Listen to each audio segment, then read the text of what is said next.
You're listening to the Back Home Network, presented by Home Field Apparel.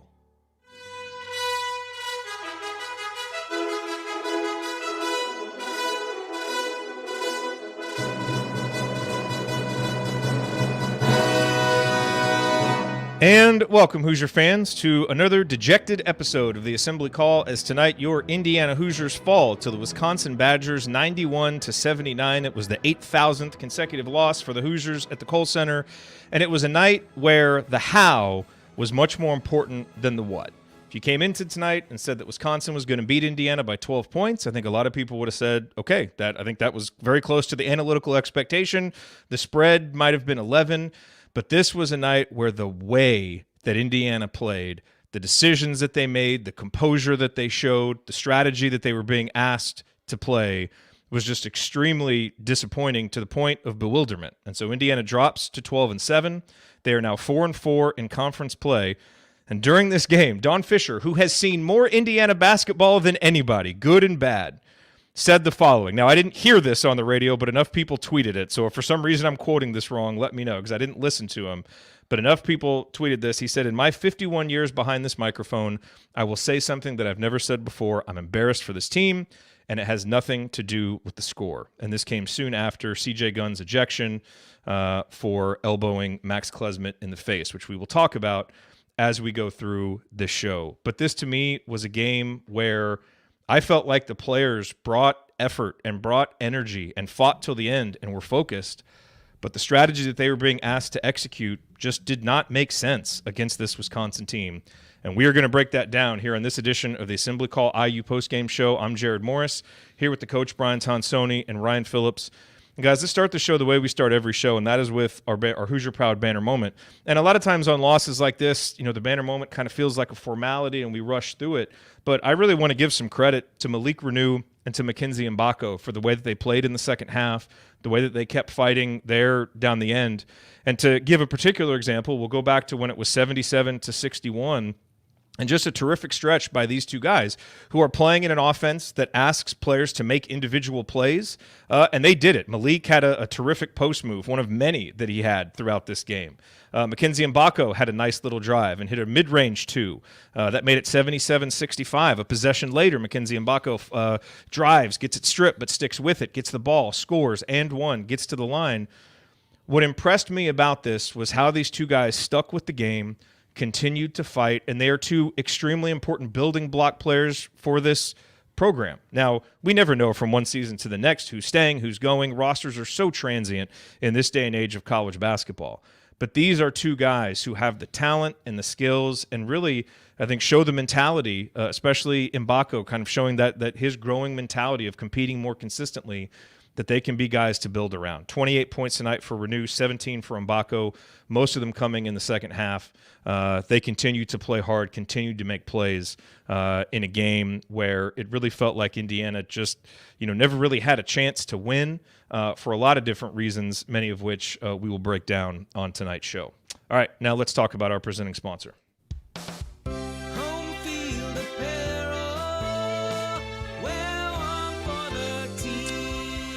Our banner moment, as always, brought to you by our friends at Home Field Apparel, now in their 7th season sponsoring the Assembly Call and their 3rd as the presenting sponsor for the Back Home Network. As you know, or as you should know, Home Field has the largest collection of vintage IU apparel that you will find anywhere, and it is getting ready to grow.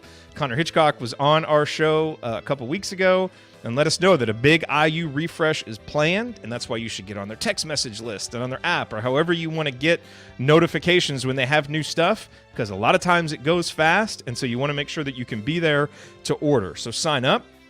Make sure that you have our promo code in hand, HOME23, but also keep your eye out for the special flash deals that they send, because sometimes you can get 20% off. And it's not just Indiana stuff. They have over 150 schools. They're always rolling new ones out. Ryan has already gone and bought a ton of Nevada stuff so that he can support Steve Alford over there at Nevada. But they're always adding new schools, always doing new stuff. And they're just a great company that came up through the Kelley School of Business. They employ a lot of people in Indianapolis, and they're just awesome to work with, very supportive of so many IU sports and IU athletes and college sports in general. And no matter what you buy, it's comfortable, it's high quality, Go to homefieldapparel.com, use our promo code HOME23. You will get 15% off your first order. That's promo code HOME23 for 15% off. Again, the website, homefieldapparel.com. Okay, it is time to move the ball, find the open man, and get some opening thoughts from the rest of our team. Coach, we will start with you. It's Tonsoni time. What's on your mind tonight? Always going to be tough going into the Kohl Center without one of your top post players. I don't know. I am, believe it or not, relatively speechless. But I will say this. A few games ago, we had a fiasco with ejection. And since then, we've had 3 flagrants and another ejection. What is a fiasco right now is how Indiana is playing basketball, is being coached, and the discipline that they show. The Indiana on the front of the jersey means something. It means something to everyone in here, the 829 people, the other people on social media. It means something to every alum that win or lose, we do things relatively the right way. I'm careful on that because there's a line. You can be physical. You can push a guy off who's laying his head on your chest. But that move today by CJ was very, very disappointing. And it just speaks volumes to the lack of closeouts, the lack of blockouts. It's indicative of the lack of in basketball, in the mental approach of this program, and it needs to be fixed. All right, well said. Let's go over to Ryan. Rant time. Yeah, I'll try and keep this relatively peaceful and not, I'm trying to keep the blood pressure down a little bit lately, guys. But when Mike Woodson was hired, one of the big selling points about his hiring was, well, he knows Indiana's culture. He'll bring Indiana's culture back. I don't see that. The culture that I see is a wildly undisciplined team that does things that Indiana teams aren't supposed to do. They react. They get thrown out of games for cheap shots. They turn the ball over. They make stupid plays like driving into traffic and trying to make a special, like a crazy pass instead of like doing the right thing. And that's not what Bob Knight's teams did. And the whole point of this was to bring back that Bob Knight, disciplined, attacking, smart ethos. And Indiana does not have that. And I've heard a lot of people say, well, you got to give him time to build and all this stuff. We're in year 3. Like, we're halfway through the season in year 3. Where is it? These are all his players. These are people he's picked. These are the guys he has chosen to develop. Where's that development? And I'm not speaking about on-court scoring development. I'm talking about intelligence, basketball IQ, not throwing an elbow at someone who sticks their head on you. Back off. Push him with your hand a little bit. Hey, get off me. Don't. I mean, Robbie almost said it right. These games are on TV, guys. They can see when you do stuff like that. Like, it's.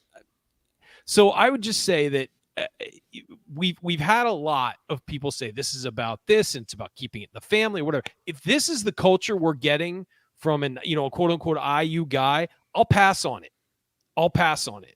This needs to be better. And Jared, you tweeted it out. Get control of your program, Woody. And it is a long past time for that to happen. Last year, you had a bunch of seniors who policed everything. Now, without those guys, you're seeing what can happen. And it feels like an NBA situation where the players are supposed to police themselves. And that's the drawback of bringing a guy in who's not used to being very controlling with his players, as college coaches are, for good or bad. You think Nick Saban would let something like this go? You think, any great college, like Jay Wright or Dan Hurley would let this kind of stuff happen? No, they don't. They shut it down. And the players in their programs know it is unacceptable to do that, not because it's a cheap shot, because you're also hurting your team by not being there. And so we are 3 years in now. We're all in. And I heard also quote, Woodson earlier today said, well, I'm still learning my team. It's Mike, you're halfway through the year. How do you not know your team? And so Mike Woodson can get this fixed. He can. But is he going to? And is he going to make the changes and build the culture that we were all hoping for? It's yet to be seen. And I'm sorry, but my confidence in that happening has been waning for quite some time. And tonight it hit its absolute low point. because a guy like CJ Gunn should not be doing that. He made a mistake. I'm not gonna jump on the kid, but the fact that that is happening in this program twice in 4 games says a lot more about the program than it says about the kids who did it. So that's where I'm at with it. I'm not going to sit here, and I hear from people from both sides who say I'm too soft on these guys or I'm too negative. I'm not going to sit here and dwell on the negatives. There were some positives tonight, and I really liked what I saw out of some people. And Jared, you mentioned them in the opening, and I think we need to praise that. But if we're talking about the state of the program right now, this is a problem, and it needs to get fixed very fast, or it's time to do something else. Yeah, the big frustration for me, what was I texting you guys before the game? I was trying to get us psyched up to, hey, look, this is obviously going to be a tough game. Khalil's not even playing. Let's really try and focus on the positives here and find, what we can. And there are some, and we're going to talk about them. But my big frustration, Coach, watching this game was seeing players who I thought came ready to win a game. They made free throws tonight. They made shots. I thought they played hard. But I don't think they were given a chance to win because they were asked to play a strategy that doesn't make sense against Wisconsin, as I mentioned before. You're down a man. You're playing on the road in a place you haven't won against a top 10 team, and you're not favored. You need to play a little bit of a higher variant strategy. Through 15 minutes in the game, CJ Gunn, Trey Galloway, and Mackenzie Mbako had taken 2 3-point shots. We ended up shooting 6-14 on the night. That didn't make any sense. This Wisconsin team is a good shooting team, and Klesmit was killing us getting hot. And yet we continue to try and send doubles at Stephen Crowell. Well, at least Crowell didn't beat us with 2s, but Wisconsin annihilated us with 3s. And all I saw were guys who were making decisions that didn't make sense to me from a basketball perspective.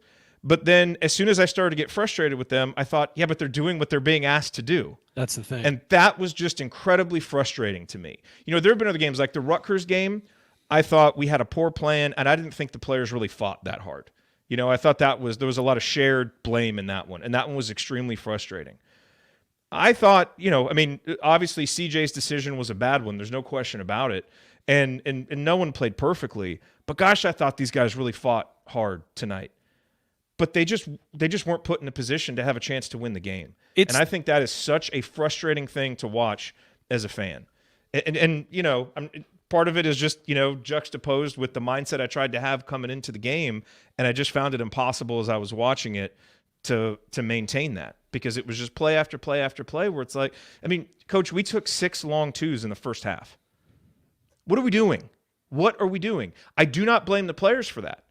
It's clearly feature, allowed. It's a feature of the offense, and so we at talked some about point, that. Yep. So anyway, I'm just going to toss that. sorry. I'm just going to toss that to you. I was just extraordinarily frustrated with the plan because I don't think the plan gave the players a chance to win. Well, it is scheme, and Coach Woodson believes in a scheme, but that scheme is not working with this roster. I think that's just fair to say without my pressure going up. The scheme he's trying to employ on defense is not working. The scheme he's trying to employ on offense, it works, but it works when players just are free, and when they're down 20, they're more free to play. And it's easy to play when you're down 20. And just because if you miss, you're just going to be 25 or 30, and all of a sudden you play a little more pace and a little more free. But the defense, when you watch it, those cuts down the lane, that happens a lot in old NBA. When the ball is low, everyone turns and their back is to cutter. It's been happening all year, Jared, that the positioning of the defender, we had a discussion about the close the other day. They are taught to help off of any drive. So yes, Coach, they are doing. Yeah. Good. These are good points, but your audio is kind of breaking up. You may want to reboot. Yeah. Okay. Yeah, I think it's a Wi-Fi issue. We'll take it for a little bit. We're good. Yeah. We got plenty to say. But you're making good points. No, he was. I think that, and this might be a word we've never said on the assembly call before, but it feels for the players it's like a Sisyphean task. You're just pushing a massive boulder up a hill. It doesn't matter how good you play or how hard you play.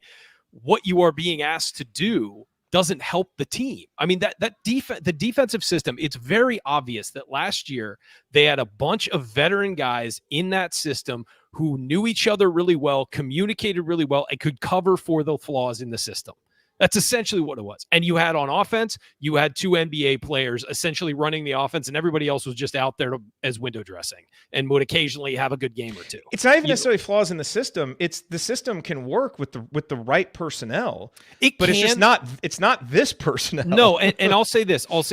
I think the fact that they were veterans and older guys made it so they could kind of get the concepts enough to work. But at the same time, I do think that they covered for each other a lot. And we'd see bad stretches from that defense last year. They weren't perfect at it. I mean, we would see guys just like, how did that guy get wide open down the lane? And it's like, well, this guy had to cover for that guy who was trying to cover for that guy. But they were really good at knowing each other and knowing each other's strengths and weaknesses. And this year, this group, I guess that's my thing, is that like, this is not working. So if you are the head coach and you're the assistants and everything, you see it's not working. If you really care, if winning is the most important thing to you, you have to change something, because you're not going to win with this system with these players. You're not. It's not going to happen. You're 4-4 in the Big Ten. You don't have a quad 1 win this year. Like, it's clear you're ranked 100 in Ken Palm, essentially. Like, it's clear this isn't going to work. You need to make big changes. But it feels like, and I know this isn't true, but I'm saying what it feels like watching this. It feels like the coach is more married and cares more about proving that his system works than winning basketball games. Because if you are willing to do whatever it takes to win, you make adjustments based on the strengths and weaknesses of your team on offense and on defense. And we have not seen a massive overhaul of either this year. We've seen wrinkles and little changes and things like that, but consistently, we have not seen major changes. It is very obvious that this team cannot run the nail slot rim defense. Now, they've adjusted at some points, guys not helping off as much and whatever, but it's not working. It hasn't worked consistently. You have to do something. And offensively, the system that they're running will not win consistently in college basketball. It just won't. And they need to change something. But you have to be willing to change and admit that maybe what you're doing isn't working. And it feels like arrogance that, no, it'll work. They'll get it. I got to get them to a point where it'll work. No, it's not going to work. You're halfway through the season. This team is what it is. And if you want to win, and if you want to go to the tournament, and you want to compete against high-level teams, which is what we all expect Indiana to do, you got to change stuff. Like, you're fighting for your job, man. I'm not saying Mike Woodson is not getting fired this year. Like, I like, people have been floating that he's not. He will be back next year. But how hot his seat is entering next season will depend on the next 2 months. And if you want to feel comfortable in your job next year, make changes and win some damn games. That's what you have to look forward to over the next 2 months. This team is what it is. It might get incrementally better. It is not all of a sudden going to become a top 10 defensive team. It's not all of a sudden going to be a top 20 offensive team. That's not going to happen. They might get better. They might get worse. You have a chance to change the narrative, and nothing has happened yet. And so this is an inflection point for the team. Does he finally say, all right, we got to change what we're doing. This isn't working. Or does it just continue? That's the question moving forward. That's the question for the rest of the season. And that's what I'm going to watch for the rest of the season. Can they adjust what they're doing and become an actually competitive basketball team with good teams? We'll see. Coach, how's the audio? Is it any better? I don't know. It's still kind of choppy, and you have no video. Yeah, video's out. You may want to reset your Wi-Fi router or reset your internet completely. We can handle it for you, Coach, until you figure something. I don't know what it is, because I got other things going. So yeah, just try to reset stuff. Try to reset stuff and pop back on. Yeah. See ya. Go Hoosiers. Yeah, we got you, Coach. Oh man, I mean, you're right. And here's the thing, it's difficult to make massive changes to what you're doing in the middle of the season. There's no question about that, but I'm with you. I mean, there are certain tweaks that can be made. Here's the other thing, Ryan, that I struggle with is just, from a fundamental perspective, I think we have a lot of good basketball players. I think we have a lot of guys who care and want to improve, but we are not a program based on what we see in the 40 minutes every game. And again, we're not at practice. We don't see the drills that they're doing, so I can't judge that. All I can judge is what I see when I'm watching the games. And we do not look like a program that values fundamentals. We look like a program that takes fundamentals for granted and expects players to be able to do them and then asks them to go out on the court and make plays, which, is probably a very NBA mentality. I don't think, NBA coaches are really working on some of the basic fundamentals of, making the decision to dribble through traffic and passing and the different things that are happening. But where I really start to get frustrated for the players is two things. One is that, you're not being put in a position to succeed if your fundamentals aren't being developed. And we have, a team where that doesn't really seem to be the case. Well, I want to say one more thing. Well, let me say one thing as we're talking about this, because I think it's a good thread here. I have heard from a lot of people saying, because I'll say this is a very talented roster, and I'll hear some people agree with that, and some people say, where's the talent? It's like, are you kidding me? There are 3 5-stars in your front court. You have a 6th-year senior point guard who was honorable mention all-conference 2 years ago. You've got Trey Galloway, who should have developed into, I think he's a 6th man. We've discussed this, and I think it's putting too much on Trey. Then you've got, Banks and Gunn, who were, as sophomores, should be rotational players in the Big Ten, building towards something being more effective. You have plenty of talent to win on the court, even without Khalil Ware. Maybe not Final Four talent or Big Ten title talent, but enough to compete. Enough to be good. Yeah. Yeah. And I think that if you look at pure talent, they're probably more talented than last year's team on pure talent. You just last year had guys who were so far evolved and developed that they were better. Trace was a 4th-year senior. Imagine, Renew as a 4th-year guy would be a different guy than he is now, but he's still very talented. But I hear that a lot from people. They're not that talented. They're missing talent. It's like, no, they're not. That's not the problem.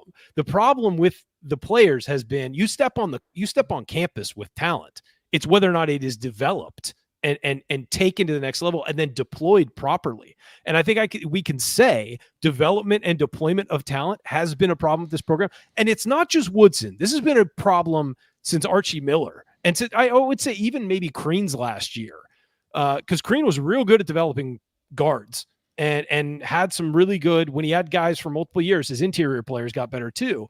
They weren't good at playing defense, and that's what sunk them in the end. But they developed players. We have not seen that in Indiana for almost a decade now. And that's a problem. It doesn't matter if you get a 5-star recruit, that's great. If you don't develop him, he's just a good high school player. You have to take them to the next level, and then the next level, and then the next level, and then the next level. And we haven't seen that consistently at Indiana. And you get one or two, examples here, like Jalen Hood-Schifino got better during the year last year. He did. Credit to him. And you know what? You got to credit the staff as well. They were involved in that. Fine. Great. Trace Jackson-Davis definitely got better. But if those are your only 2 examples, that's a problem. And it's not. Malik has. Khalil has. Malik's gotten better. Malik's gotten better. I think Malik just changing his body has been the big difference for him. Because you watch his high school film, he's fantastic. And he just didn't get a chance last year. I'm not saying this to take credit away. I'm just saying that, I think that this is who he was going to be. But yeah, Khalil Ware was always this talented. He's just playing a little bit harder now and getting, extended playing time. But we have to see guys from year 1 to year 4 get better. And CJ Gunn and Caleb Banks have all the talent in the world to be contributing Big Ten players. And it's just not happening. It hasn't happened. They haven't gotten that much better. And I can't and when it happens to everybody across the board, you can't just blame the players. This is a system thing. I think the point you're making, 5-star players are 5-star players. They're going to come ready to play. Yeah. What makes your program competitive and consistent over the long term is taking some of those less heralded recruits, the 4-star guys, the Gabe Cupps, the guys that are going to be around for a while, and developing their basketball fundamentals and basketball IQ. That's what we have. Yes, that's what takes your program from decent to good to great. Is that? Yeah. And again, you have to have a bench. And if you're only developing the top level guys, you're missing out. I always go back to Villanova. Villanova's thing was they'd always have a star, and then they'd have 3-4 guys where you'd be like, he's still in college, and some of them would redshirt and some of them would, whatever, but they would develop these guys. So that's the key to winning in college basketball long term. Coach, let's give this one more shot. Your video is a little blurry, so we'll see.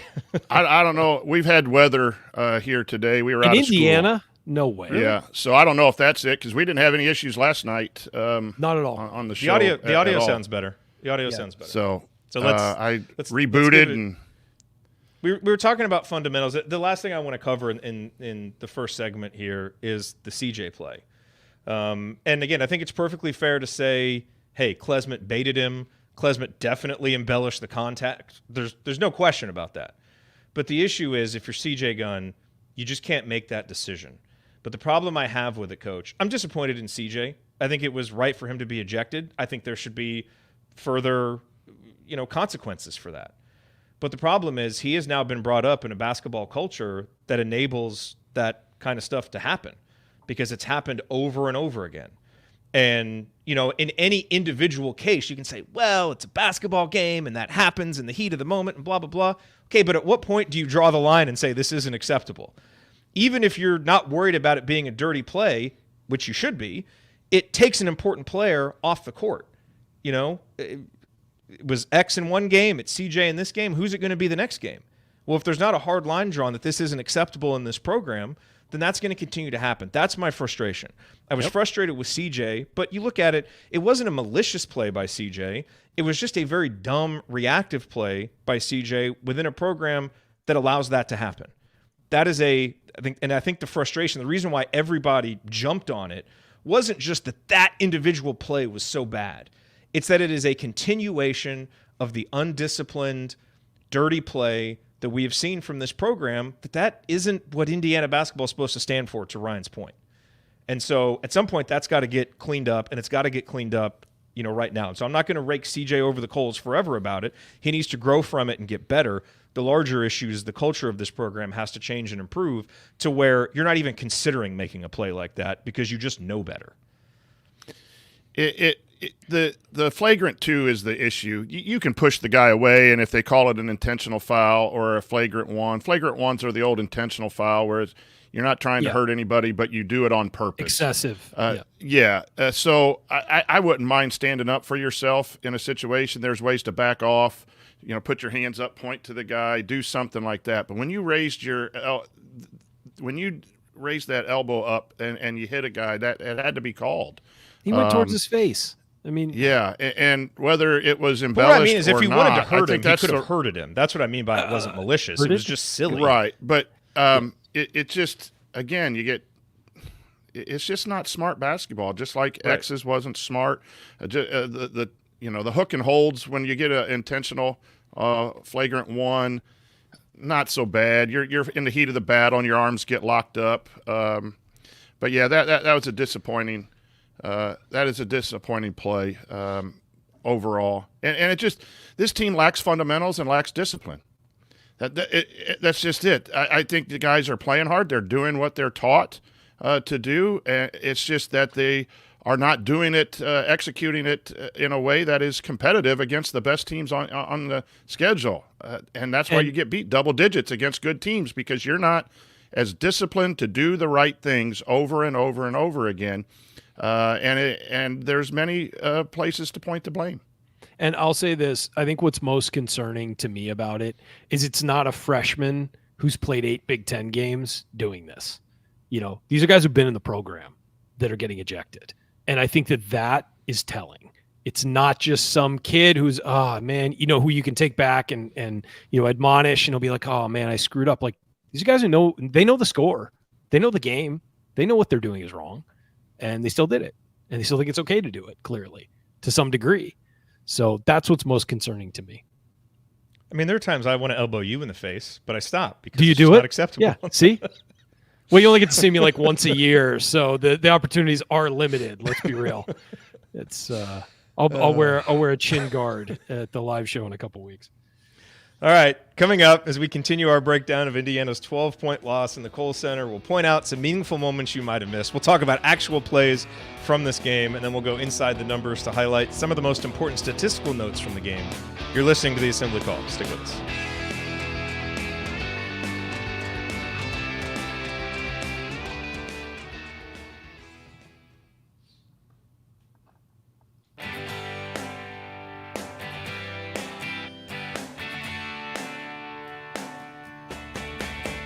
This is Ethan Happ, and I never listen to the assembly call, especially the episodes that Ryan is on. Thank you, Ethan. You are listening to the Assembly Call IU postgame show. I'm Jared Morris here with Coach Brian Tonsoni, Ryan Phillips. We're breaking down Indiana's loss to Wisconsin, and it is time now for tonight's meaningful moments that you might have missed. Meaningful moments that you might have missed. This segment brought to you by our friends at Hoosier Ticket Project, where they help individuals and families experience IU athletic events in person for the first time through the generosity of alumni and fans. To learn more about how you can donate money or extra tickets to help create meaningful moments for other IU fans, visit HoosierTicketProject.org. That's HoosierTicketProject.org. And speaking of meaningful moments, we look forward to creating meaningful moments with you, with as many people as possible who are going to be in Bloomington the first weekend in February. We are having our annual meetup there. It is after the Penn State game, which is the next game that Indiana will be favored in. I was about to say maybe, maybe, hopefully. But we will be at Upstairs. Our friends at Upstairs are helping us out, playing this thing. They're already starting to promote it. We're very excited to do it there. All the Back Home Network, most of the Back Home Network, there may be one or two people who can't be there, but most of the Back Home Network folks will be there. Hopefully some other special guests, maybe our friends from Hoosier Ticket Project. But it's going to be really fun. We'll obviously plan and have some kind of show. But the most important thing is just getting to mingle and meet and talk with all of you. So, no matter what, no matter how bad or good the next few games are, we will be there and we'll be very excited to meet you. So if you have any questions about the details, just shoot me an email, send me a tweet. But we'll be at Upstairs. It's February 3rd after the Penn State game. So, meaningful moments. There was a play in the second half that just a sequence that just summed up so much the differences between these two programs. And I'm going to talk about some good plays Gabe Cupps made, because I thought, in the first half, he scored 7 points on 3 different shots. It was nice to see him be assertive offensively.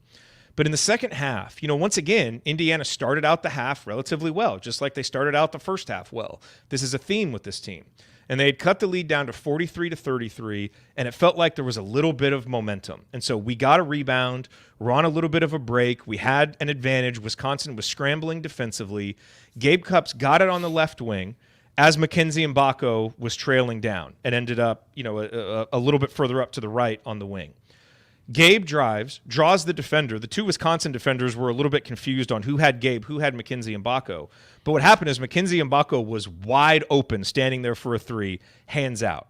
But where were Gabe Cupps' eyes when he drove? They were inside, trying to find a way while driving into 2 defensive players with other defensive players where he was looking, trying to force the ball inside when Mbako is wide open for 3. Mbako never gets the ball. Malik ends up missing a shot. Wisconsin goes down. Klesmit hits a 3. Next possession, Klesmit hits a 3. 49-33. I mean, in the span of 40 seconds, a game that felt like, Indiana might have a chance here. Very similar to what happened later when it was 49-42 and Klesmit just went nuts. But, Coach, it was another symbol for me of how our system doesn't value the 3 and Wisconsin's does.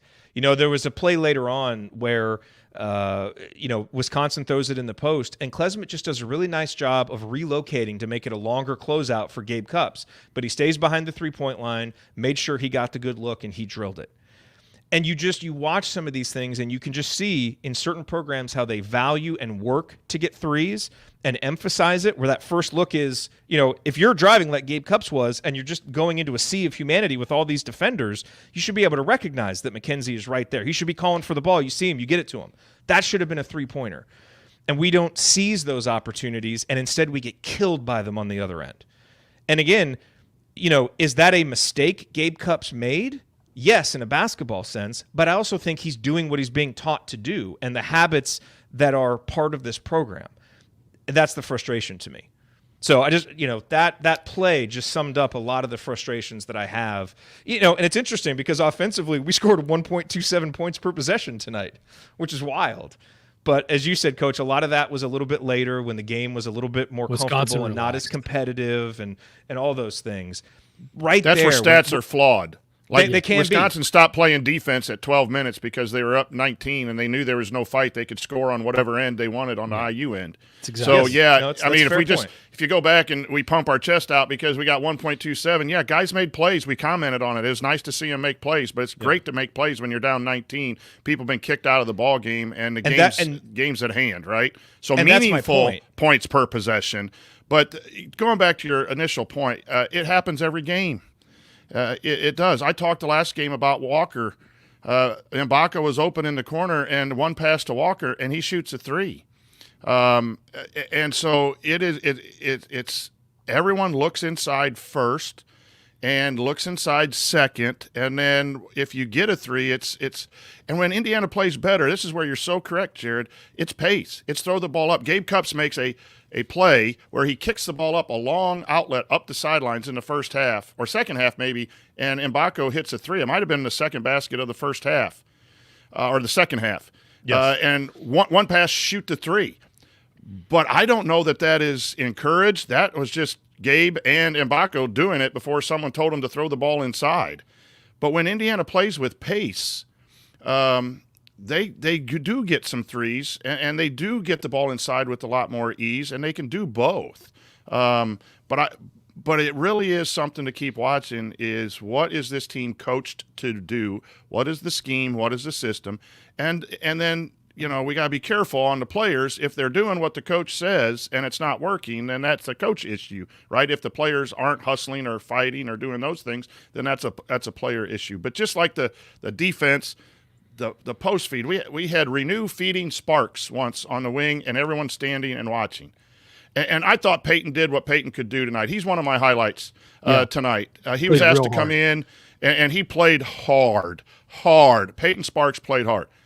But are you telling me you really want to throw the ball into the low post with Peyton Sparks? No, have him do the handoff and those things and ball screen and do things like that. But you really don't want him in post. He gets fouled. He's shooting 40%. They're not going to double him. They're just going to wall up on him, right? So I talked to a lot of coaches, high school coaches, and no one understands it. I'm just going to be honest. I was texting with someone from Ohio tonight, a coach in Ohio. He goes, what's going on with your Hoosiers? And I had a long conversation. I got coaches in Indiana texting me stuff they're hearing about the program. Like it is just tough right now to understand when you're 127th or whatever we are in offense, and we're 77 or 71 in defense, how you're not making some adjustments and big adjustments, not just a little bit closer to the three-point shooters on defense. And I mean, big adjustments, because I sure as hell hate losing. I hate losing more than being right. I mean, I would stop chasing Mrs. Tonsoni for 2 months if I could win basketball games. Coach is making all the points I made. I don't know That's about giving that, up Coach. a lot, right?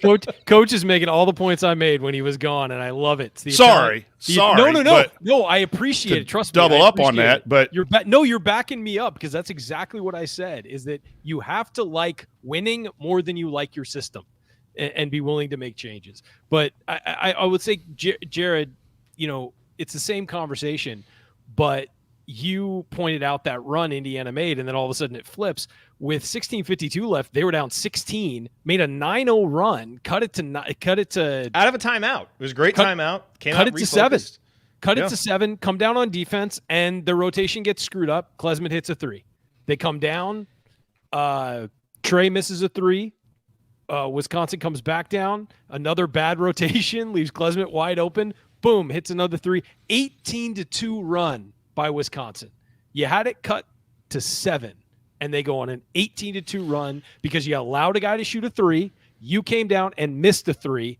They came back and hit another 3. And the game, and at that point you knew, oh God, here it comes. It was the momentum completely changed because they hit 2 threes and you missed 1. And they hit 2 threes because their 3-point shooter was open. You left him open twice. There's more contested shots. And here's a question.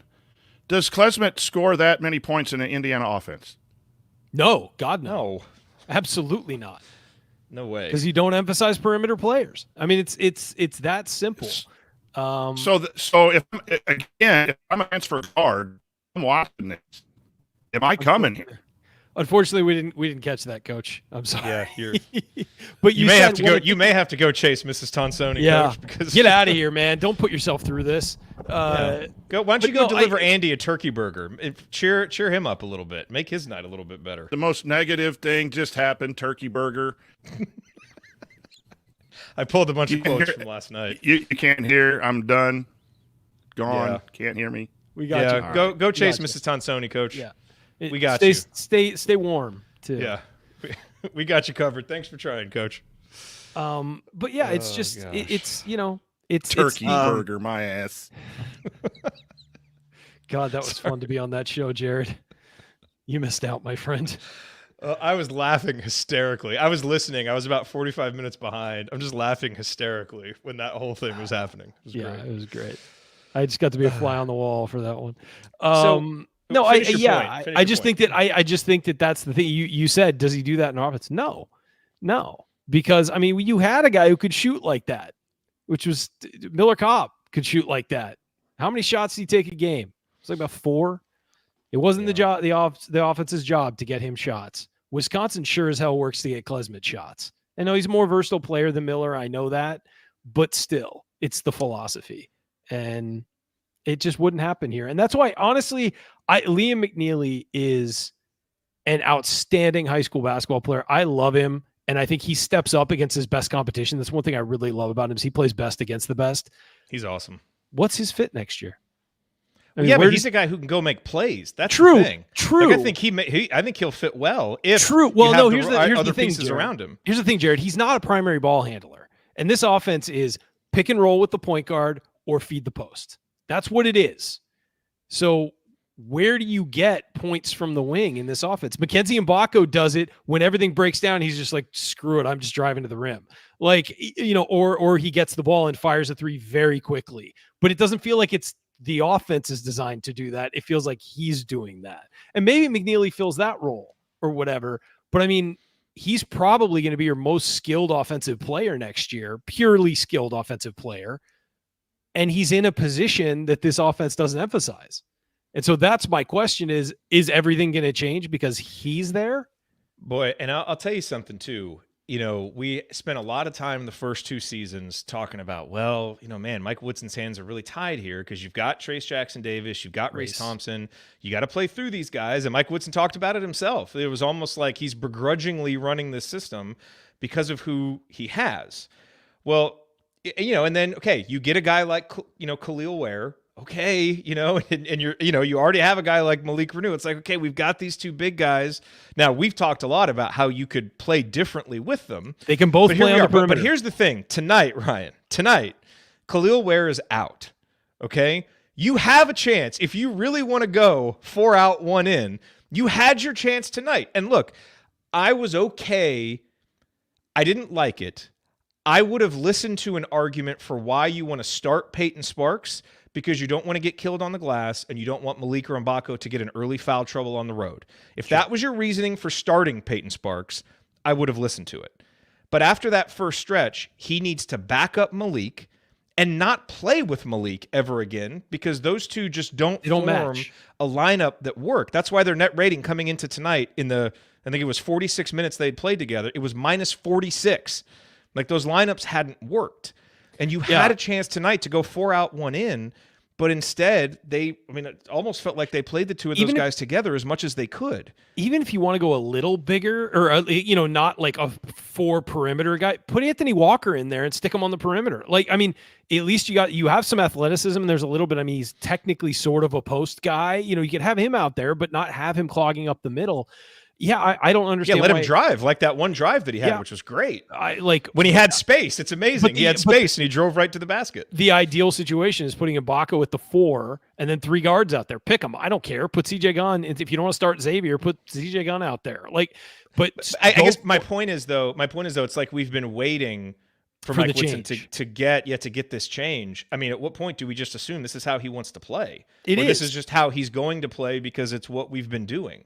It is. I was skeptical of the changes. I told you guys on offseason shows, I'm like, look, I would love for that to happen. I would love for that to modernize this and be that, but I'll believe it when I see it because of the era that Woodson coached in at the higher level.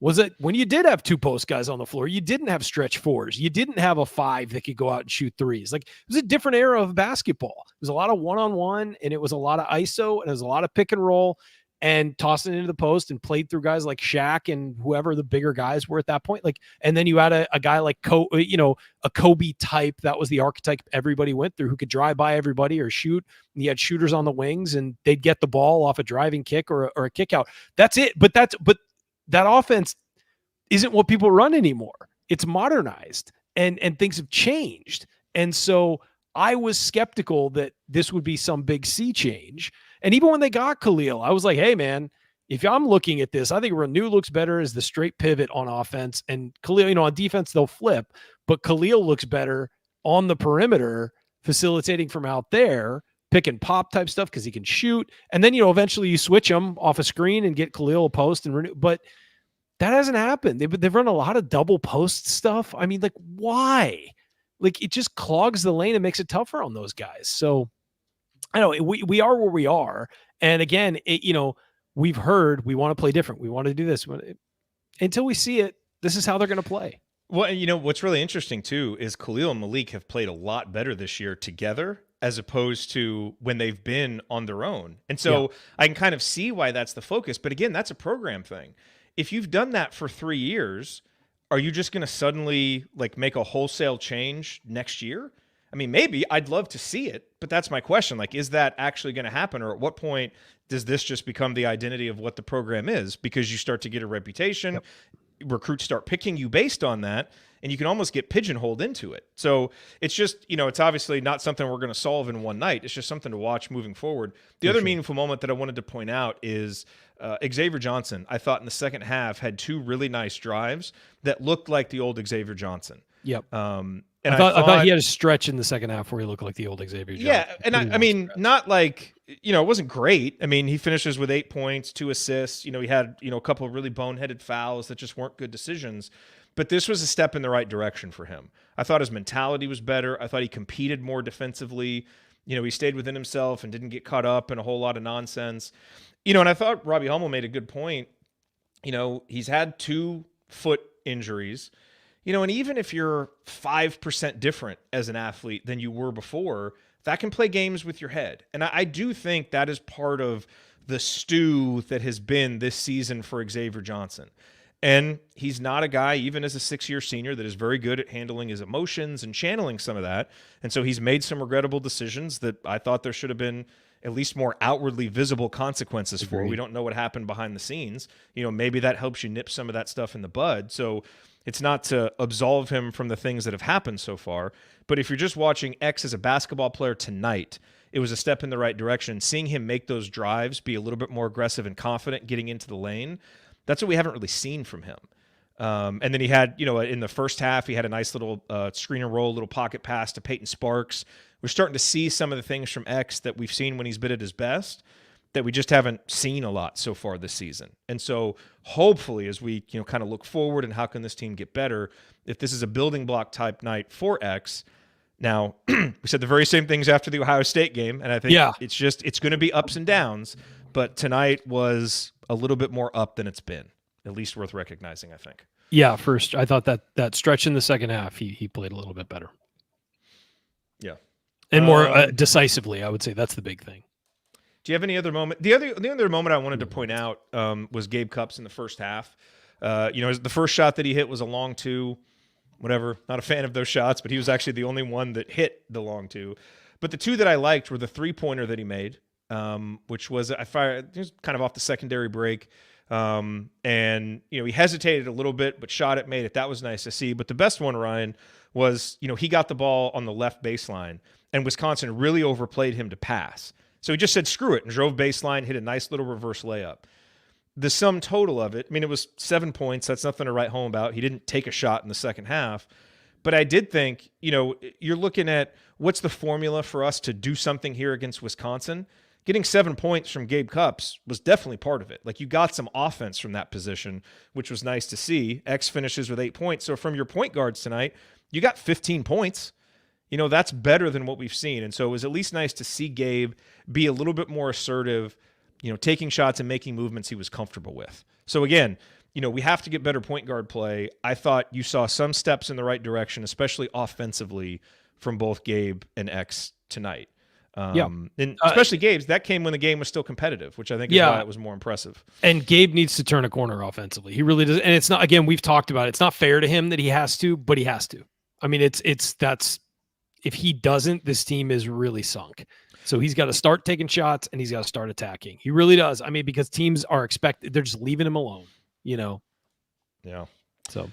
All right, let's go inside the numbers. Brought to you by Jackson Hewitt Tax Services. If you live in Bloomington or the surrounding areas and you want your taxes done right, contact our friend and Chat Mob Hall of Famer, the Queen, Megan Mahaffey, and her team in Bloomington, Bedford, and Martinsville by calling 812-339-3334 or by visiting jacksonhewitt.com. All right, Ryan, let's pick out some stats. I think, again, I said earlier, readiness to play. The guys were ready to play. Clearly, they came out, got an 8-3 lead. Wisconsin was on their heels a little bit. Now, we've seen this, and then, the other teams adjust, and once they kind of adjust a little bit, get in the game, the benches start playing, it goes downhill, and that's exactly what happened. I think Wisconsin won the next, 7 segments of the game and just kind of slowly bled the competitiveness out of it with just being their Wisconsin selves. But, I think there were some statistics where you look at it, and it says – okay, these guys came ready to play. You don't have Khalil Ware, your best rebounder. Wisconsin out-rebounds you 25-23. They only get 5 offensive rebounds. I mean, if you told me that coming into the game, I'd say, okay, that's huge for us. Malik did a better job on the glass, and so that was nice to see. As I mentioned earlier, the shooting was perfectly acceptable. 17 of 21 from the free throw line, 6 of 14 from 3. Again, that number 14 to me, Ryan, in a game like this, I think when you're playing a team like Wisconsin, you have to have a higher variant strategy to give yourself a chance to win. Now, it might blow up in your face and you lose by 25, but I would rather lose by 25 but have played a strategy where if I make my shots, I'm going to be in the game, as opposed to just losing by 12 but never feeling like you were truly competitive in the game. And that's what Indiana didn't do. And so that was very frustrating to me. Only 10 turnovers. Again, this wasn't the Rutgers game. I thought the players were focused. They just are being asked to do things that aren't that smart. They played a much better team. I mean, they played a much better team. Absolutely. And, look, so when you have a guy that goes 5 of 7 from 3 and they're 10 of 21 from 3, you're probably not going to beat Wisconsin in the Kohl Center when they go 10 of 21 from 3. Yeah, probably not. So, and shoot 29 free throws. Yeah, the stat that stood out to me, and it just, again, we're talking about the system and things like that. 1 assist on 10 makes in the first half. I mean, you're just not moving the ball. The ball doesn't move. And that's where that 1.274 point per possession number is very misleading in terms of how the offense played. Yeah, in the second half, defense. Gee whiz. Ryan, they shot 60% from the field and took 29 free throws. Yeah. That's horrid. Yeah, 47.6 from 3. Horrid. 47.6 from 3. They certainly moved the ball. They had 14 assists. They had assists on half their makes. You know what keeps coming to mind especially when I watch this. By the way, teams like I'm sorry, I'm going to cut you off because we got to finish that point. Second half, Wisconsin shot 67% from the field and 60% from 3 in the second half. 67% from the field. I mean, we sold out to stop Stephen Crow, and he only got 6 shots. So I guess that worked, but he also had 8 assists. So maybe not so much. And he still got to the free throw line. I think the thing, you watch a team like Wisconsin, and one of the reasons that we've always respected Wisconsin for the last, 2+ decades is, they run their stuff. They run it very well. You are typically going to have to go beat Wisconsin. They're not going to beat themselves. All the stupid cliches that we hear said about them. But the metaphor I always think of when we're watching teams like that, do you ever play racquetball? No, but I've played it before. Have you ever played with someone who's really good and you're not good? Yes. So when you play play I that, don't play anymore. Yeah, typically that person, and I've done this before. You play kind of an old guy that looks like he's not going to be able to move. And the thing is, he doesn't really have to move. He just places the ball in the right spot, and the inexperienced person, the person that doesn't know what they're doing, is just running all over the place. You're expending way more energy than the other guy, but because your fundamentals of where to hit it and your understanding of the angles just aren't as good, this dude is just sitting there, just hitting it and running the other guy ragged. That's what it felt like to me watching this game. It felt like Wisconsin would just kind of go through the motions at times. We'd cut it to 7. Boom, they'd go on a big run because they knew they could do it anytime. And again, Indiana scrambling around, running. Man, we're sending that double to Crowd. The guys are doing it hard, but you do that and you're just going to leave somebody open. Yeah.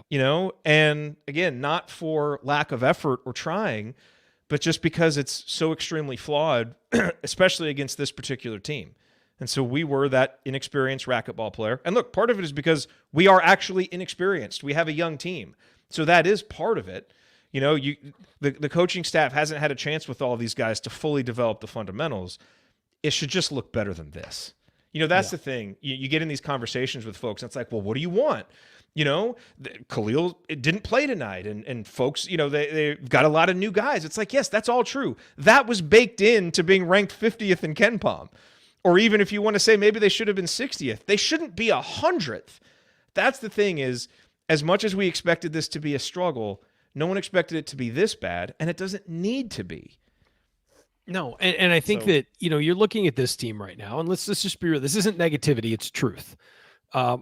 We are halfway through the schedule, essentially, of the season. You're 8 games into the Big Ten. This team is not anywhere close to the NCAA tournament. Like anywhere close. Like if the we're not even on the bubble of the bubble. No, I mean, if this were the solar system and the tournament was the sun, we're like Neptune. Like we're that far out. And not even coming close to being Pluto, and people are even almost debating if we're yeah, if we're even in the solar system technically.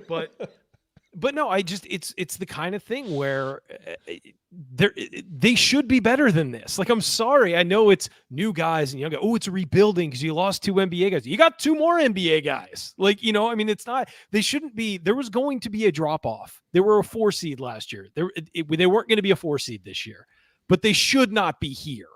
I like to not have a single quad 1 win this year. They've played enough games to have a quad 1 win, and they don't. And the 2 teams they beat that would be on that level almost were Ohio State and Minnesota, who have both lost 3 in a row since including those games. We don't even have a close quad 1 loss, Ryan. That's the problem. We're not competitive in these games. And again, it would be different if we were just losing them. Man, we just can't win these close games against more experienced teams. And they're young. Fine. No, that's not it. It's the way. It's watching the way they play that is the worst part of this. It's not. If you're just stat chasing and just looking at box scores, you don't get the whole picture of what this is. And I think that is a really good point. And I think the other part of this is if this team were ranked 50th right now, let's say 50th, KenPom, Bartorovic, Net, whatever, they're 50th. You'd be like, you know what? That's disappointing because of how much talent they have, but it's not a disaster. It's not a dumpster fire. It's, they kind of have a meshed together roster and blah, blah, blah. There is no reason that a team with Indiana's resources and this talent should be at essentially 100. Essentially 100. They're 96th right now in KenPom. They shouldn't be that low. They shouldn't be close to that low. They shouldn't be within 20 spots of that. And that's where they are. And that's where they've been, by the way, for a while. And let's remember, early in the year, they were real low. And people were like, well, it is, and it's true. It was a small sample size. You got to let the analytics kind of even out over time. It was right. That's exactly where they are. And if you look at the way they've played and the teams around them in that area and the teams above them who they've played and the teams below them who they've played, that is exactly where they belong. And that's, at this point of the season, that's unacceptable. They should be far better than they are. I don't care if Xavier Johnson was hurt. I don't care if somebody was, not starting or somebody's not playing well or somebody hasn't lived up to expectations. You find ways to fix those things with the players around them. That's why you develop other players. So if somebody doesn't live up to expectations, you have somebody to step in. It's not on this roster. It's just not. Even if you were to bake in all of these negatives that have happened and excuses and like all of this stuff, it should be a program that, or a roster and a program that kind of bottoms out this year at like 65 or 70. So what's the difference then between that? Like what is the gap? What explains the gap? And I think that's some of the stuff that we're talking about tonight with culture and fundamentals and approach and the particular game plan that you come in against certain opponents that, sometimes has made sense and other times has not. Whereas tonight it didn't. So that is the frustration. But yes. Any other numbers that you want to? No, you want to point no. out? I think There's nothing else I we want to mostly talk hit about them. this game. Yeah, nothing more I want to mostly talk hit them. about. Okay. Coming up on the assembly call, let's hand out our game balls and hustle award. Discuss some more lingering questions. I feel like the whole show has been discussing lingering questions, and then look ahead to what's next for Indiana, which fortunately is a long break. That's next on the assembly call. Stick with us. For us. Oh yeah.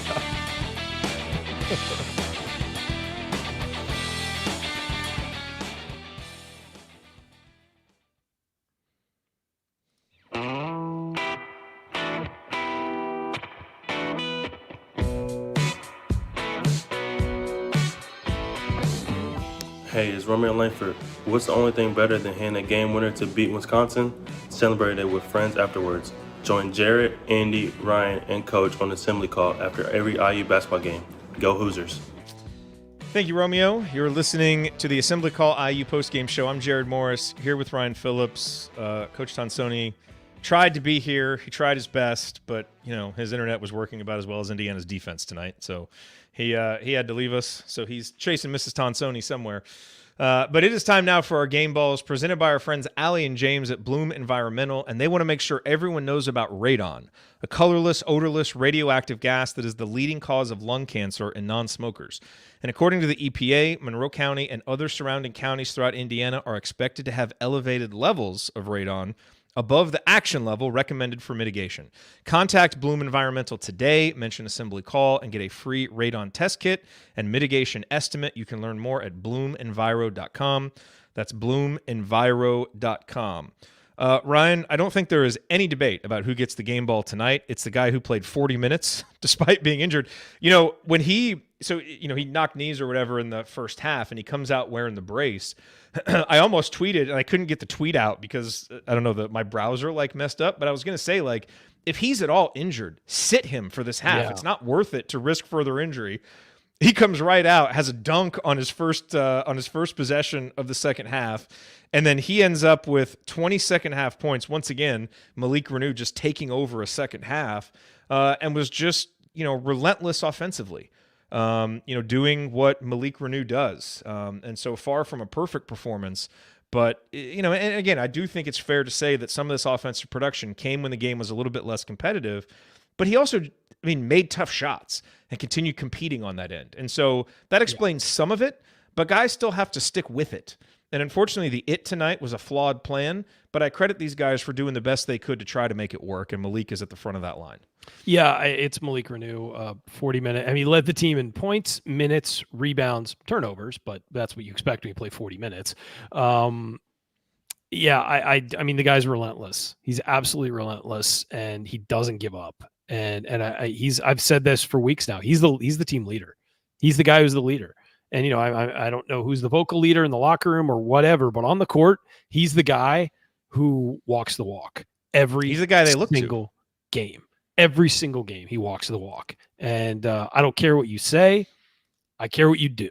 And don't say anything crazy or awful, but I don't, but as far as prove it to me. And he proves it pretty much every game that he's a dude. And I'm happy he's the leader for this team. He really goes and gets it. And 28-8, an assist, and played 40 minutes. And I'm kind of sad he played 40 minutes because I think the game was out of reach. I don't think you could have taken him off the court with a crane, but it's I don't know if I would have played him that long given the way things went. So maybe in a game that was actually competitive, you keep him out there. It's hey, we're trying to win this. And you look at the end and you say it was only 12 points. At one point it was 9 or something, or no, it was 12. It was 11 or something like that. It's they're not going to win. They can't stop them on defense. They're not going to win, but I get it. And he didn't want to come out, I'm sure.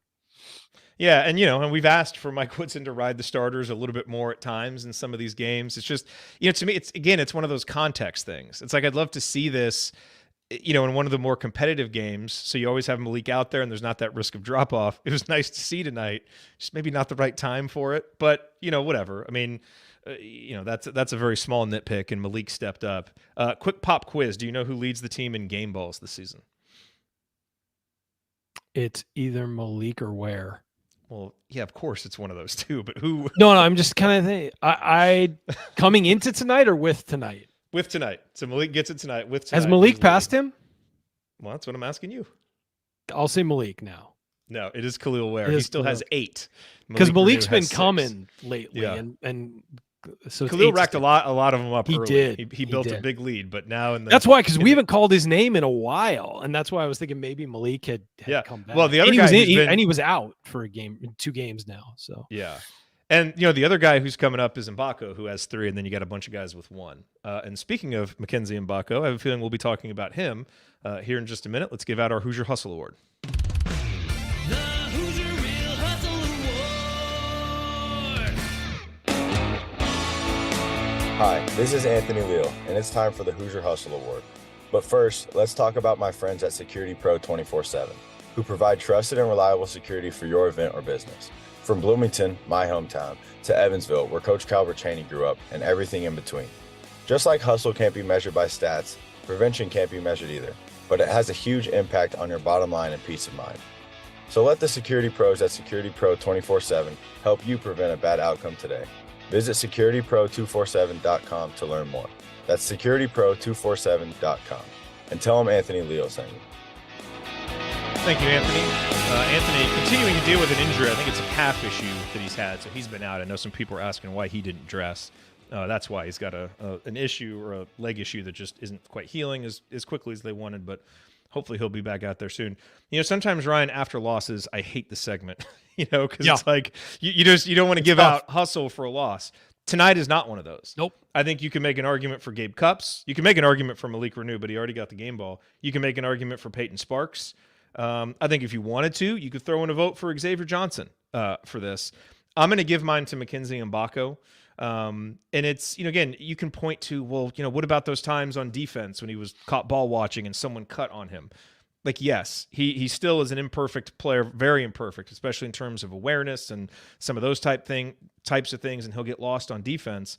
But again, what I saw tonight was a guy who, for the most part, when he was out there on the court, was competing and, trying to do his best and giving the effort that you want. And so as a way to also, just laud him for some of the production that he got there in the second half, he's going to be my Hustle Award among a few guys who I thought really put forth enough effort to be mentioned for this one this evening.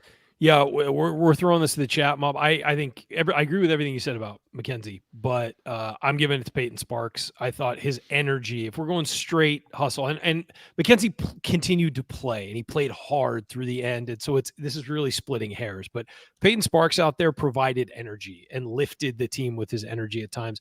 He also had 2 steals, a block, fouled out. He played 29 minutes, which is way more than he's played this year, and he fouled out. Could have played more.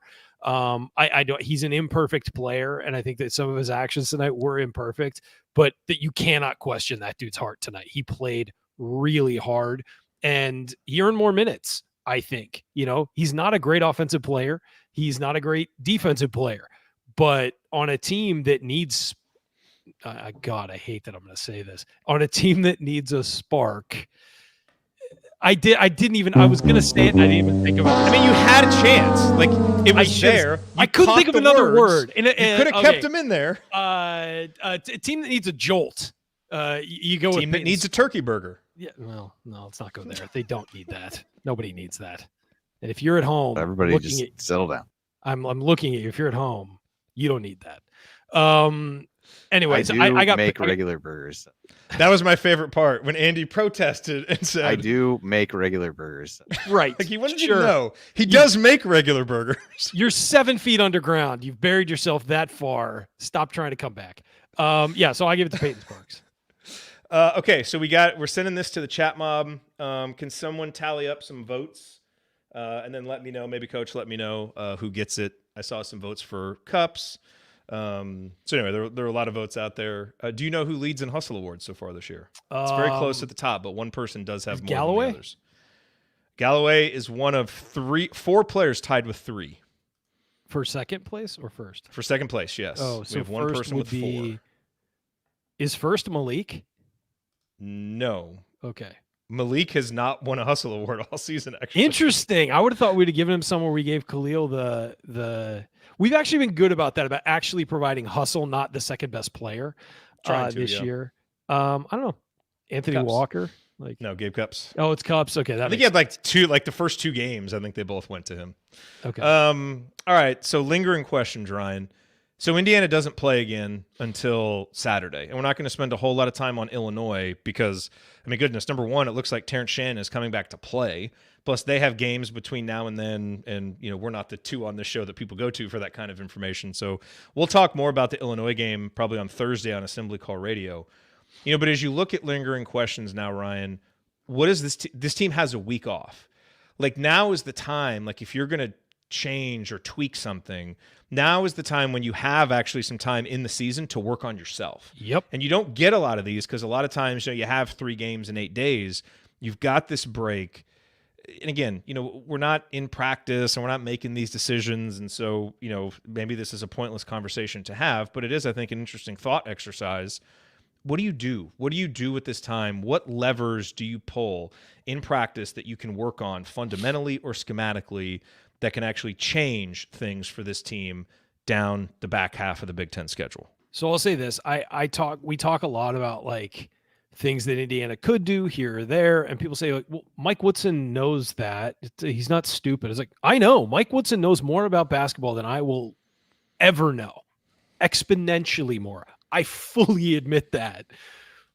He knows how to get a shooter open, or the processes of doing that, or how to run something or scheme something. His out of bounds plays are typically pretty damn good. He knows how to run things, and he watches this defense, and he knows what he wants to get out of this defense, and knows he's not getting it. What I want to see, or what I think, do they look any different against Illinois? Or is it the same thing over again? Where you run maybe one play for a shooter with a couple pin downs, you get him open, even if he misses the shot, you run that play. Do we ever see it again? Like, that's the thing, is there are times you see a glimpse of like, hey, that could have worked. Maybe they don't make the shot, or maybe, it gets overplayed. And so then they dump it inside because you got the defense moving and whatever. Like, and then they never go back to it. And it's like, run something different on both ends. And I don't even think you need to radically change everything. Just run some things consistently, run that play. Like, we've seen Malik go one side to the other with the double staggered screen and, reverse it to him. And then the guy who screened can open up and seal his guy, and he's open. And if Malik's not open, or if Mackenzie's not open, Malik's open. Like, do something. Running this, lob it around the perimeter and lob it into the post. Like, you're not beating teams with it. It's easy to defend because everybody knows exactly. If I'm sitting here, a jackass on a podcast knows exactly what you're going to run. The opposing head coach, who gets paid several $1 million a year, knows exactly what you're going to run and knows how to defend it. Same with the defense. People know if they get Indiana's defense, if they just reverse the ball enough, they'll get Indiana's defense chasing and they'll get a wide open look. Change what you're doing. You have to. As I said earlier, this is your livelihood. Take pride in it and realize it's about wins and losses. It's not about reputation. It's not about your system. It's about wins and losses. Sports. One thing I love about this is sports. It's very easy to judge people on wins and losses. And I don't care how you do it. You got to get wins to stay. I mean, you do. And so what I want to see is whether or not they look any different in a week. And I'm so glad they have this break. A, mentally they need it. Yeah. B, mentally we need it. And, and I think the fans and everybody associated with this program needs a break. Reset. How do you look against Illinois? A good team who's not going to give you any breaks. Yeah. Please change your Twitter bio to a jackass on a podcast. I thought that was right up there with, what was it? No talent West Coast. No talent West Coast. Have we ever talked about that story on the podcast? We'll do that. Let's a meetup in person story. Let's do Thursday on After Dark. Let's do an After Dark on that on Thursday. It's a great story. It is. It's a great story, and it is a story that fans and haters of this show will both very much appreciate. So. Okay, we'll tell that story on Thursday. Yeah, so next game up, next Saturday at Illinois. So we'll have a show, Assembly Call Radio, on Thursday. But there is a post-game show coming up that you need to pay attention to, which is Sunday. The women go and play Purdue. That game tips at 12 Eastern, I believe. And doing the work, Jeff and Kathy will be celebrating their 1,000th episode. So they'll be doing 100th apparel. I'm sorry, 100th. Yeah, sorry. Let's not date them too much. Yes, 100th episode. They'll be doing a live home field apparel giveaway, so make sure that you check out that. Also, want to give a couple quick plugs here. One, for Crimson Cast, Galen put out a new episode with he and Scott where they talked about the basketball program after the Purdue game. I think a lot of that stuff will still apply now, so listen to that. Definitely listen to the conversation with Galen and IU Sports Media alum Ben Portnoy talking about kind of the changing landscape of sports business. That was a really good conversation that I learned a lot from. And if you haven't subscribed to X's and Joe's yet, you need to. I've gotten so many emails and tweets and messages from people who have been listening to that show talking about how much they love it, how much they're learning from it.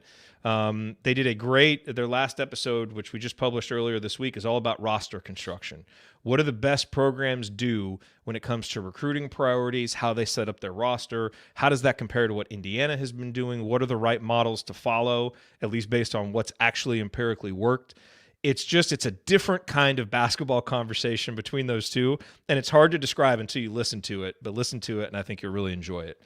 So just a couple plugs there from around the Back Home Network, because you're going to have some time now to listen and enjoy some of these shows with not a lot of games to distract us here.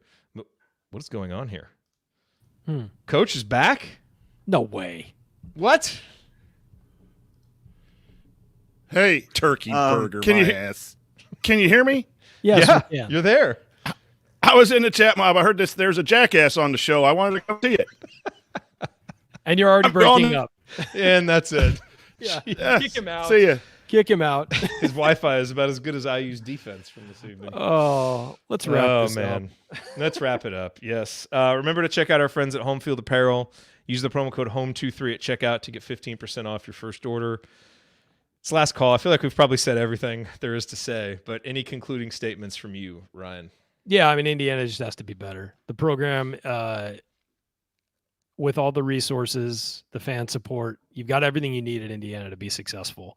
And for some reason, Indiana's made some mistakes over the last 20 years, done some things right, made some mistakes, but we're at a point now where Indiana has to be better. With the amount of money in this program, with the amount of resources, with the fan support, with the facilities, all of this stuff, Indiana has to be better. They can't do this, man. There is no reason that the last time they beat Wisconsin in Wisconsin should be my senior year of high school. Like, that's pathetic. And I know that's one thing, but it's indicative of where this program is as a whole. And tonight was indicative of where this program is. It's out of control. It's undisciplined. It's not focused. And it is dated. Everything that it does is dated. And so at some point that has to change. And I think we as fans do not have to accept it. I appreciate everybody here watching this tonight and commiserating with us and letting us do our thing cathartically. And we look forward to seeing you all in person, in a couple weeks. And regardless of what's going on with the team, we'll have fun and it'll be great. But the fans don't have to put up with this, and they should demand better, and we should demand better.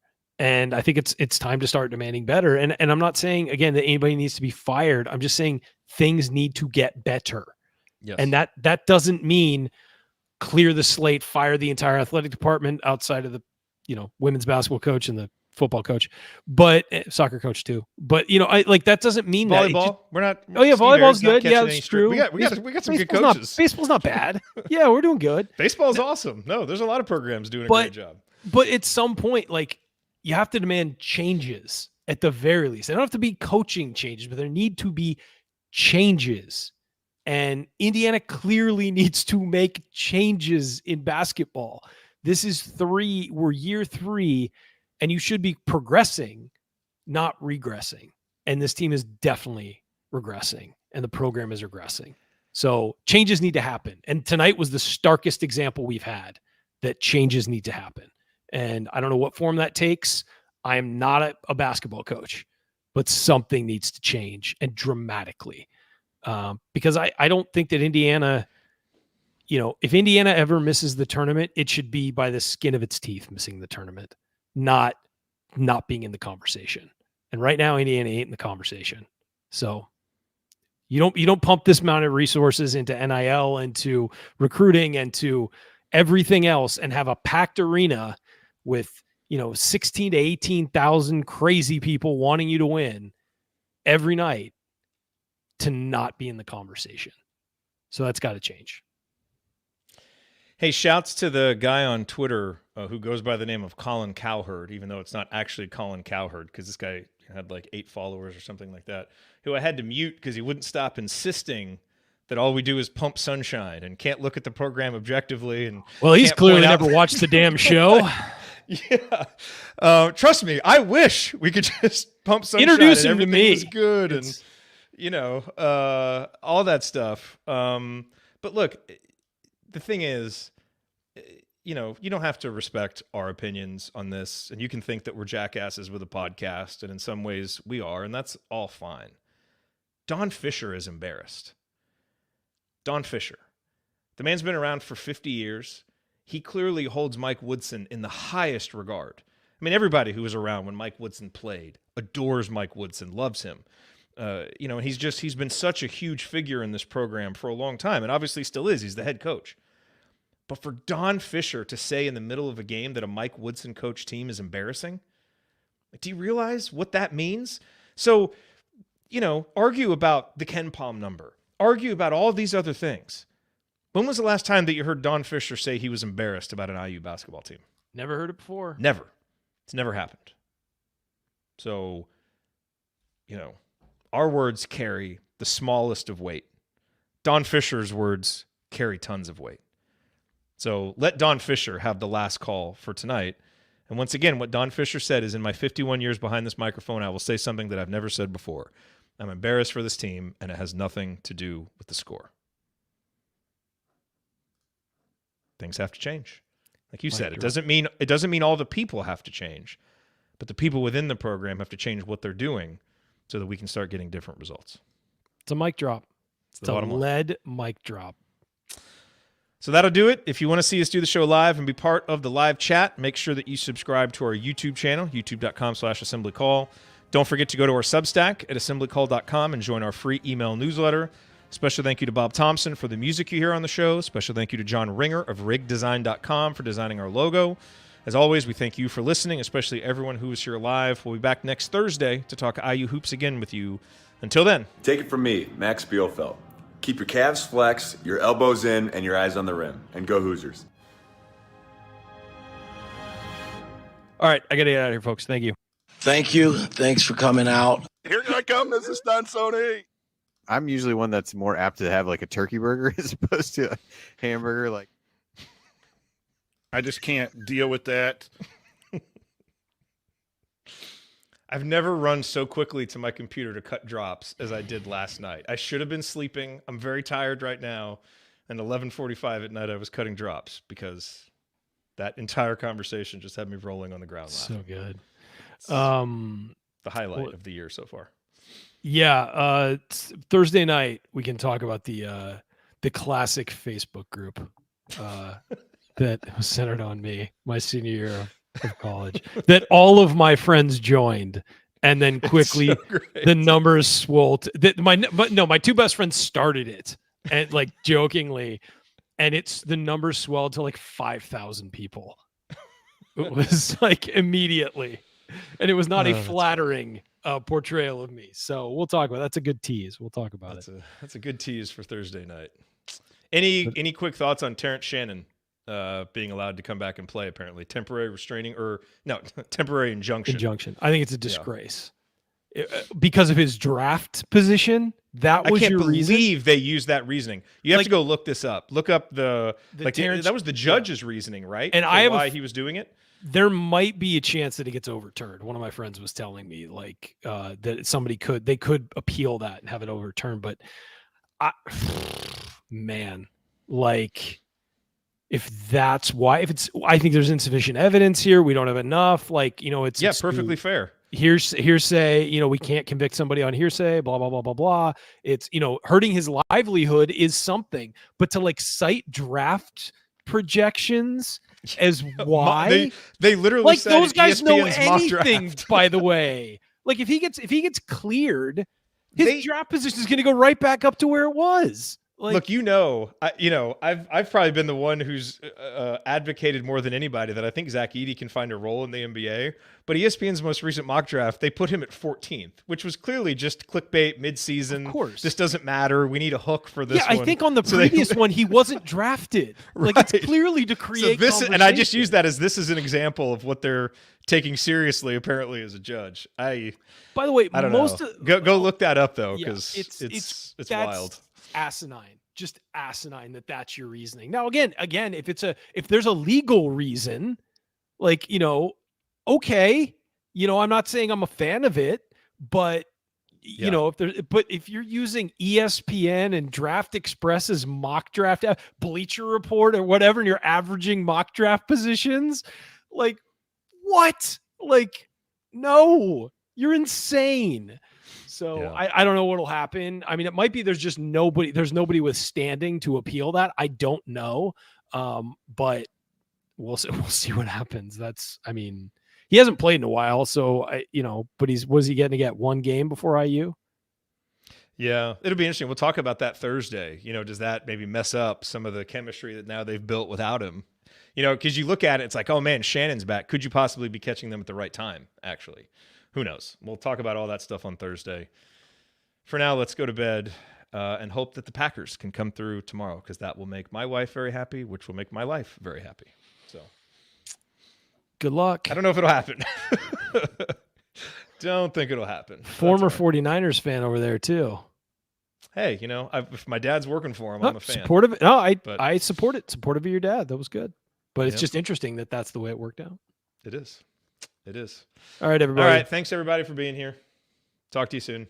Barbecue sauce, bacon, 4 patties, blood dripping out of it. Goodbye. I'm sorry I disappointed you. Good night, everybody.